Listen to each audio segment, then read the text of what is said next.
You can, I apologize, I forget your name, but if you could start the recording, we'll call it the meeting to order. I got 6:04. Is that right? Yes, it is. All right, so just pull up the agenda here. Looks like we have a quorum. We've got myself, Mike DePalma, Rayanne, Joe Andrasko, Jennifer McAllister, Denise Brown, Darius Williams, and Bob. So we do have a quorum. We've got everybody. So we have 7. So call the meeting to order. Any public comments? Let's see, we don't have anybody sitting in the waiting room. So I will close public comments. I guess I'll turn this over to you, Joe, at this point. Discussion on exceeding the fiscal year 21 budget, capital budget. Yeah, and I want to give a little bit of background before we dive into the numbers, I guess. But this is kind of an abundance of transparency. I just want to make sure everybody knows that this isn't technically something that you would need to get approved on a regular basis. I don't think we'd set a precedent that every time we want to exceed a budget, we would come together and get 5 of us in agreement at least, or hopefully more of us in agreement. But this is something, it's kind of a new position. It's the restaurant building, so it's an interesting topic. And I just wanted to make sure that, we as a board were aligned on this strategic initiative to kind of recognize that getting the restaurant up and running is certainly at the top of the list, near the top of the list of the strategic priorities for the park. And in order to do that, there's some improvements that are going to be needed to be made to bring that facility, to be perfectly honest, up to code, without going into too much detail.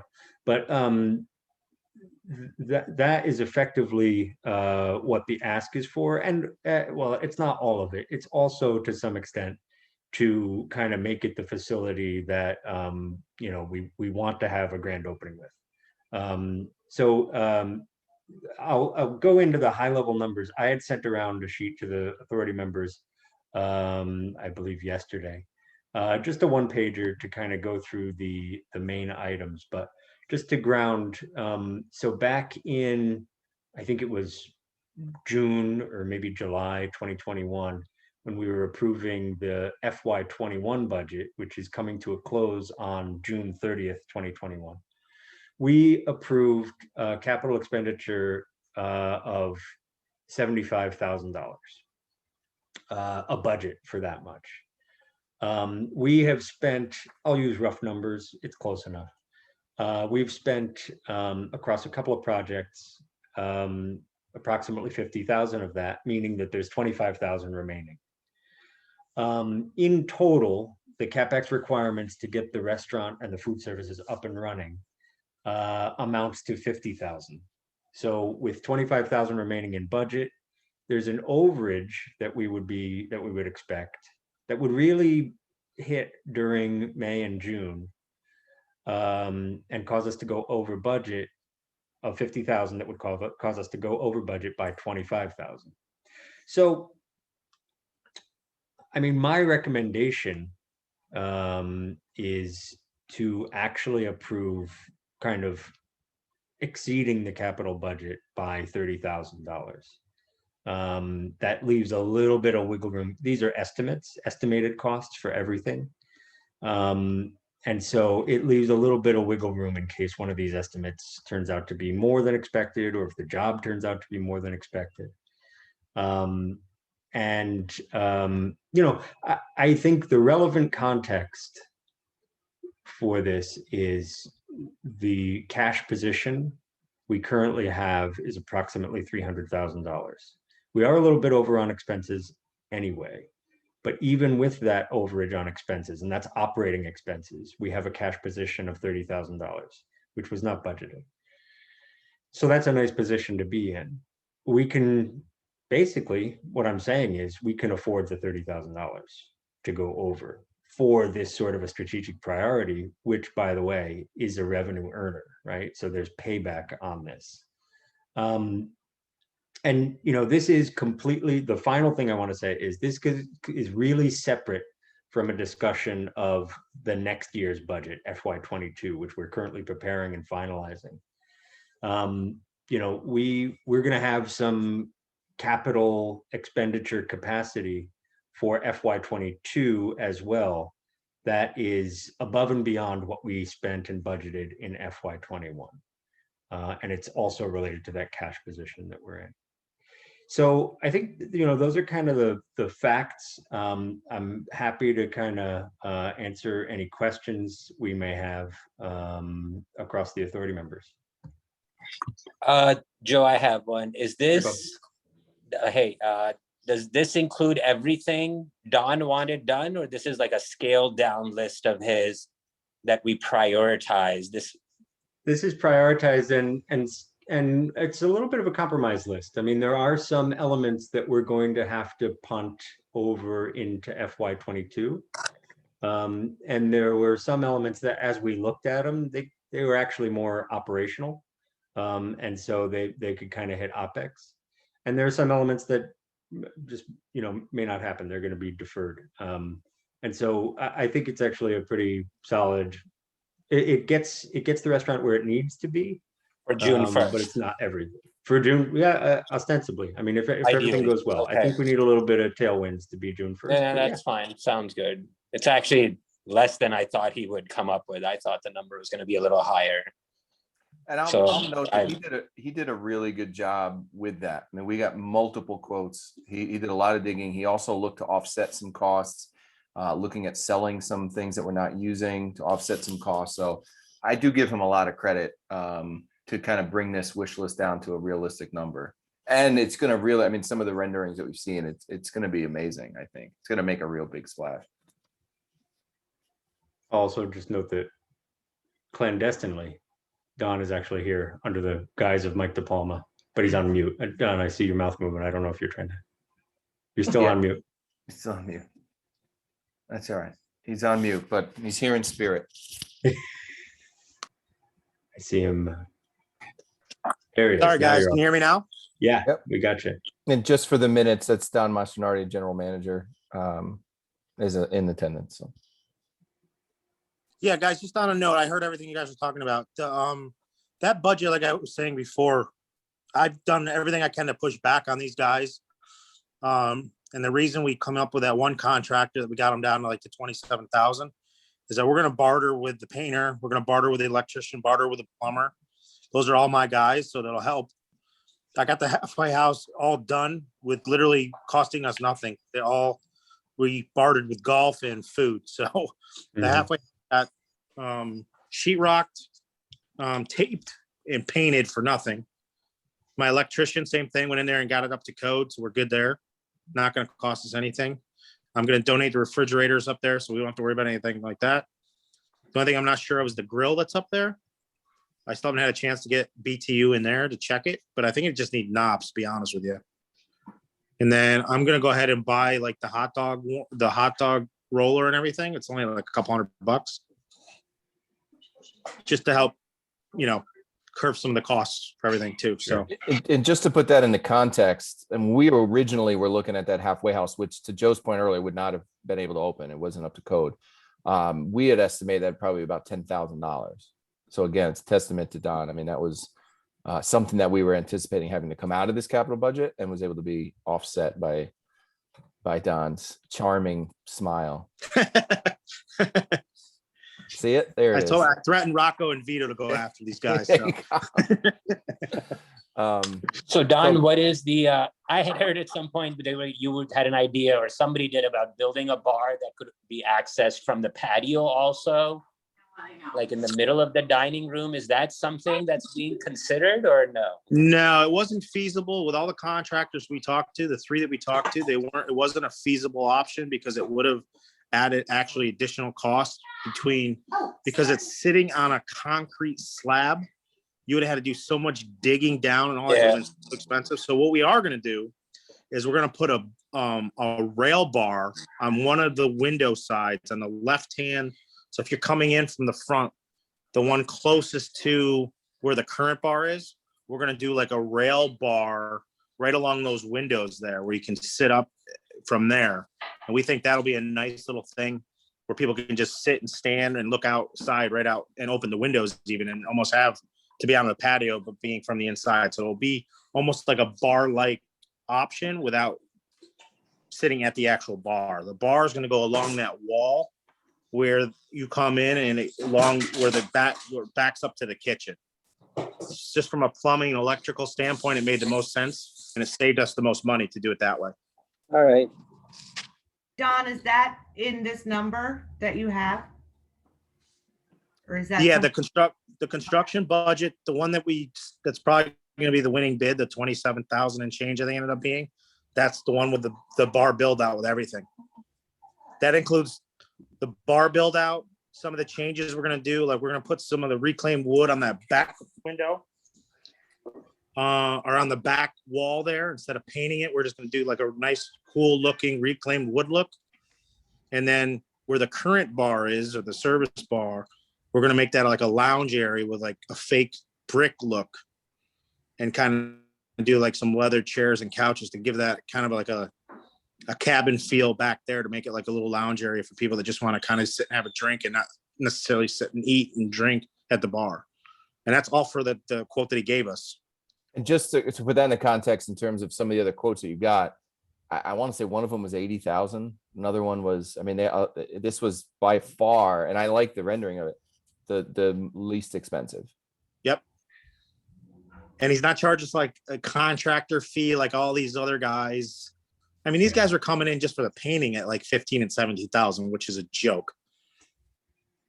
Yeah. So that's why, like I said, we really did our due diligence, and I really pushed back as much as we could. And I think for the price that we're getting this at, I think the place is going to look amazing. So are you putting up more chandeliers to replace the ones the previous guy took out? There won't be any chandelier type thing. We're going to have some cool lighting that's not that expensive, but it's going to give that Irish pub speakeasy type feel to it. Like It would take care of that void. Yeah, there's going to be some cool lighting, no more chandeliers. Yeah, and no more exposed wires or anything like that. Mm-mm. It's losing a lot of its character. Yeah. Do you have a name for the restaurant? We're going to call it Dry Docks Smoking Aces. Dry Dock Smoking Aces. Okay. Play on the golf team because, hole-in-ones are aces. And then the smoking will be like our barbecue, our burgers, that kind of stuff. So it just kind of it ties into golf with kind of what the grill, like our grill theme is all about and what our restaurant's kind of all about. Okay. And is it still projected to be open at the beginning of June? If we get all I paid for all the permitting stuff today. It's basically getting the sign off from the city, and we're waiting on two things, which is the inspection and cleaning of the grease traps. That's got to be done, which should be, I think it was supposed to be done today or tomorrow. I got to check, follow up guys. And then we still have to get the fire. There's a fire alarm, some kind of alarm system that's in that restaurant. And it's along that, it's a big panel that's as you're walking into the kitchen and then as you're walking into the front entrance. And it's not operational. And when the fire marshal was there a couple of weeks ago, he said that has to be fixed. And I've reached out to the company that has the number on the box for the last 3 weeks, and I can't get a hold of anybody to call me back. So I'm a little worried about that. I just don't know what to do with that thing and the fire marshal won't give you any recommendations because he can't do that from the live. So I'm a little concerned about that piece, but everything else will be ready to go. The contractor said to me that if we have everything ready for him to give him the go, he's going to dedicate the whole month of May to getting that place done. So the other piece to this is the furniture, because the tables and chairs, I'm a little worried about. If we don't get on these now, they won't be ready because wood prices are skyrocketing. I'm sure you guys know about this. And also, if these things are coming in from China or if they come in from some other places that might not have inventory built up because of COVID, there could be delay on these. So is that furniture cost in the estimate we Yeah, I- have? Because again, I'm looking at tables and chairs that are, tables where between 150 to $400 for the tables that we want. And then the chairs are, anywhere between 85 and 120 a chair, which the bar, I'm sure that stuff's not cheap. But again, I had a budget, I think, for tables and chairs at like 15,000, which I think is pretty good. And I think we can get it done for that. Because the tables and chairs that are in there, quite frankly, they're just junk. I was in there, Pretty beat up. even the wood chairs that are in there, they're just a mess. No, it makes sense to have some new stuff since it is a new owner. It's a whole new operation. Even the furniture on the patio, right? You don't plan on keeping it? Right. And the golf course owns the stuff. That's the other key thing. So even if, you decide to go with a different operator, you literally hand the keys over to the next person. Be like, you have all the stuff here. We can't take anything. You guys, the golf course will own it. We'll have an inventory of all this stuff. And, and it's one of those things. And I said, I'm willing to, if we need to, we can finance some of this stuff to help take some of the budget constraint off for this year or next year. And, we'll just work out a way of reimbursement, and then you guys can keep everything. Yeah. Like, I'm willing to do that kind of facilitate this and get it going. I think the finance guys are best to figure that out. I know Mark has been looking into, and Mark seems to like that idea, Joe, of financing some of this stuff. He seems. It doesn't, Not with us today. it doesn't save us from the conversation at hand of going over the capital expenditure budget, because if you finance something, it's a balance sheet. This will bore everybody, but it becomes a balance sheet item, which is actually part of your capital expenditure anyway. So, in order to do that, it would hit the same line item. So what we need to focus on right now is, are we comfortable exceeding our capital expense budget by the $30,000? Knowing kind of the lay of the land is that we have approximately 300,000 in cash, actually maybe a little bit more. And what we've seen so far, early season, is that the demand is still fairly strong. So No, I would think we're it's, in a fairly good position. and we would build some variance into that, like we did into the last motion, that the cost can be up to 34, 35, just to be, because so we don't have to come back and take a vote again. So there's no motion yet, but there's, I already did that. We calculated out to about 25,000 overage per the estimates, but I'm pushing that to 30, just to allow for variance. If we wanted to allow for more variance, I suppose we could. I wouldn't go too overboard though. No, that sounds good. Yeah, it's about 10% contingency, so it sounds about right. Does But, anybody have any, it sounds like people are pretty, Intense. okay with this, but does anybody have any objections to it before we take a vote on it? I want to be cognizant of the 6:30 cutoff. And can I just add one more thing real quick? Just to kind of give everybody an idea. Our goal was to open up the halfway house on May 1st. That's not happening now because of, how long it took to do the contracts and all that stuff and all the permitting stuff. So we're probably looking at now mid-May. And then the beer cart part of that was supposed to be delivered this week. It was supposed to be delivered last week. Then it was supposed to be delivered this week.